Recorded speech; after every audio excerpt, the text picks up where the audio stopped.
Hello students, हम लोग surface area and volume chapter के रिवीजन एक्सरसाइज पे है और क्वेश्चन नंबर है 11। क्या कह रहा है? एक conical vessel whose internal radius is 10 centimeter and height is 48 centimeter is full of water.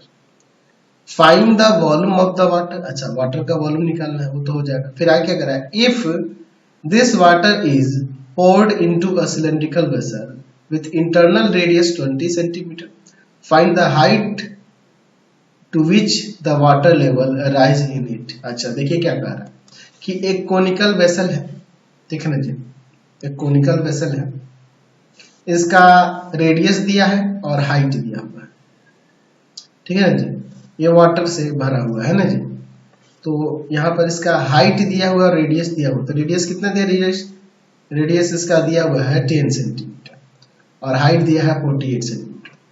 तो ये वाटर से पूरी तरह से फिल है, तो इसका वॉल्यूम निकालने के लिए कर रहा है। और फिर कह रहा है कि अगर हम लोग इसमें के वाटर को किस में कर दें जी? सिलेंड्रिकल वेसल में डाल दें जिसका रेडियस दिया हुआ है 20 सेंटीमीटर, तो इसमें वाटर का लेवल कितना तक राइज करेगा ये आपको बताना है, यानी कि हाइट निकालना है वाटर लेवल का इसमें, ठीक है ना जी। चलिए, तो ये सिलेंडर हो गया। सिलेंडर का यहाँ पर क्या दिया है जी? रेडियस दिया हुआ, इंटरनल रेडियस 20 सेंटीमीटर। हम लोग सपोज कर लेते हैं कि वाटर यहाँ तक है पूरा, उसको वाटर को इसमें डालने पे इस कंटेनर में, तो ये h हाइट तक ये जाता है। यहाँ पे ले लेते हैं कि let the height to which the water level rises in it, यानी इन सिलेंडर बी एच, ठीक है ना जी। एंड यहाँ पे रेडियस ऑफ सिलेंडर, इसको स्मॉल आर से डिनोट कर देते हैं, जो कि दिया है 20 सेंटीमीटर। अच्छा, रेडियस ऑफ कोन दिया हुआ है,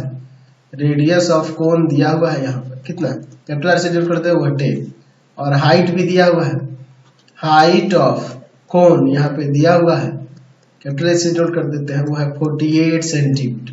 तो ये हमें पहले इसका वॉल्यूम निकालना है। Volume of water in conical vessel में जितना वाटर है उसका वॉल्यूम हमें निकालना है, यानी कि 1/3 pi R square H, capital R और कैपिटल एच से इसको डिनोट किया ना जी। तो चलिए 1/3 पाई की जगह 22/7 कर लेते हैं, ठीक है ना जी। और इनटू में यहाँ आर का वैल्यू कितना है? तो कैपिटल आर 10 है और एच जो है 48 है, तो यहाँ पे हो जाएगा आर स्क्वायर, तो आर स्क्वायर यानी कि 10 × 10 और एच की जगह पर 48 सेंटीमीटर क्यूब, ठीक है ना जी। चलिए अब इसको सॉल्व कर देते हैं। कोई तो कटेगा नहीं ना जी, ये कट जाएगा इससे 16 टाइम्स में, है ना जी। चलिए, तो ऊपर मल्टीप्लाई कर देते हैं, तो 22 इंटू में 16 इंटू में ये 10 × 10, तो आ जाएगा यहाँ पे 35200 और बाई में 7 सेंटीमीटर क्यूब, ठीक है ना जी। चलिए, तो अब हम लोग इसमें डिवाइड कर देंगे कितना से? 7 से, है ना जी। तो ये आ जाएगा आपका 5028.57 सेंटीमीटर क्यूब, ठीक है। अगर हम लोग पाई की जगह पे यहाँ पे 22/7 ना लेके 3.14 लेते तो आपका बुक में जो आंसर आ रहा है वो सेम मिल जाता, 3.14, क्योंकि आपके क्वेश्चन में कह नहीं रहा। अगर कह रहा था तो मैं 3.14 यूज कर देता।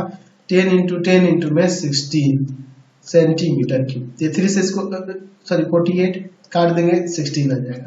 अब इसको मल्टीप्लाई करोगे ना, तो ये आ जाएगा 5024 सेंटीमीटर क्यूब, यहाँ से आ जाएगा।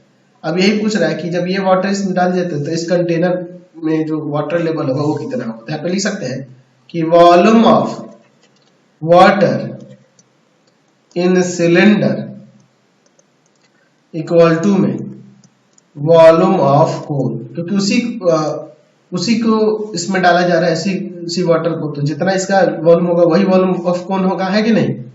चलिए, तो volume of water in cylinder क्या होगा? हो जाएगा पाई आर स्क्वायर और एच, स्मॉल एच नोट किया। वॉल्यूम इसका 1/3 pi capital R square H. तो यहाँ देखिए, पाई से पाई कैंसिल हो जाएगा, आर स्क्वायर ये 20 है, इंटू एच, और स्मॉल एच कितना है जी 10, सॉरी कैपिटल आर 10 है, और कैपिटल एच जो है 48 है। ठीक है ना जी, इसको ले जाएंगे अब डिवाइड में, एच इक्वल टू में हो जाएगा। इसको हम लोग काट सकते हैं कितना टाइम में 16 टाइम्स में, 10 इंटू 10 इंटू में 16 और बाई में 20 इंटू में 20 सेंटीमीटर। चलिए तो यहाँ से देखिए 1 0 1 0 1 0 1 0, इसे काट देंगे ये 8 टाइम्स में, फिर 2 से इसको काट देंगे 4 टाइम्स में। हाइट कितना हो जाएगा यहाँ पे, हाइट आ जाएगा यहाँ पे 4 सेंटीमीटर। तो यहाँ पे लिख सकते हैं therefore height of the water level in cylindrical vessel में कितना हो जाएगा, तो हाइट हो जाएगा आपका 4 सेंटीमीटर। समझ गए। चलते नेक्स्ट क्वेश्चन पे। नेक्स्ट क्वेश्चन देखिए 12 नंबर, द वर्टिकल